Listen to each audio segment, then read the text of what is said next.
திருநெல்வேலி மாவட்டம் பாளை பேருந்து நிலையம் அருகில் தமிழ் புலிகள் கட்சி நெல்லை தமிழ் அரசு மாவட்ட செயலாளர் தலைமையில் மாபெரும் கண்டன ஆர்ப்பாட்டம் நடைபெற்றது. இதில் மத்திய அரசே மாநில அரசே திருச்சியில் தந்தை பெரியார் சிலையை அவமதித்தவர்களை குண்டர் சட்டத்தில் உடனடியாக கைது செய்யவும், விவசாயிகளை பாதிக்கின்ற வேளாண் திருத்த சட்டம் திரும்ப பெறவும், தேசிய குல கல்விக் கொள்கை நீட் தேர்வை ரத்து செய்யவும் தமிழ் புலிகள் கட்சி மூலம் கோரிக்கைகள் மத்திய அரசும் மாநில அரசும் செய்து முடிக்க கேட்டுக்கொண்டனர்.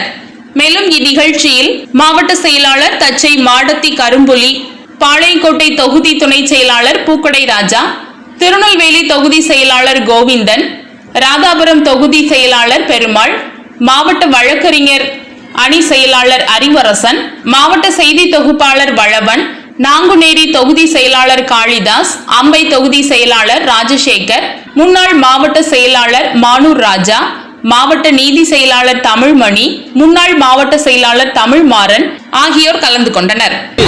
சமீப காலமாக குறிப்பாக தந்தை பெரியார் அவர்களின் சிலைகளை திட்டமிட்டு இந்துத்துவவாதிகளால் அவமதிப்பு செய்யப்படுகிறது, சிலைகள் உடைக்கப்படுகிறது. இதையெல்லாம் செய்தால்தான் தமிழகத்திலே இந்து இயக்கங்கள் வளர முடியும், பாஜக வளர முடியும் என்று திட்டமிட்டு செய்து கொண்டிருக்கிறார்கள்.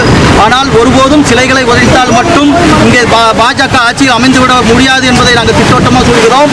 ஏனென்று சொன்னால் பெரியார் சிலைகளை சிலைகளை பின்னாலும் அவருடைய கருத்துக்களையும் சித்தாந்தங்களை தாங்கி எண்ணற்ற இளைஞர்கள் இன்று தமிழகத்தில் அணிமாகிக் கொண்டிருக்கிறார்கள் என்பதை சொல்லிக் கொள்கிறோம். தமிழக அரசு, எடப்பாடி அரசு பெரியாரை தலைவராக கொண்டு பெரியாரை சித்தாந்தங்களை உள்வாங்கி உருவாக்கிய அதிமுக திமுக கட்சிகள் ஆட்சியில் இருக்கின்ற எடப்பாடி அரசு இந்த பெரியார் சிலை அவமதித்த குண்டர்கள் மீது கடுமையான சட்டத்தின் மேல் கைது செய்ய வேண்டும், உடனடியாக குண்டர் சட்டத்தில் கைது செய்ய வேண்டும்.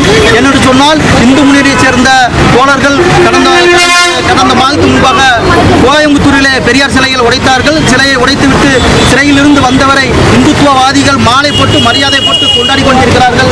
இதையெல்லாம் தமிழக அரசு வேடிக்கை பார்த்துக் கொண்டிருக்கிறது என்பதை நாங்கள் வன்மையாக கண்டிக்கின்றோம். உடனடியாக இந்த குண்டர்களை கைது செய்ய வேண்டும் என்று தமிழ் புலிகள் கட்சி வாயிலாக தெரிவித்துக் கொள்கிறோம். விவசாயிகளை பாதிக்கின்ற வேளாண் மசோதாவை உடனடியாக திரும்ப பெற வேண்டும், புதிய கல்விக் கொள்கையை திரும்ப பெற வேண்டும் என்ற கோரிக்கையிலும் வலியுறுத்தி இந்த கண்டன ஆர்ப்பாட்டம் தமிழ் புலிகள் கட்சியின் சார்பில் நடைபெற்றுக் கொண்டிருக்கிறது. தமிழரசு தமிழ் புலிகள் கட்சி மாவட்ட செயலாளர்.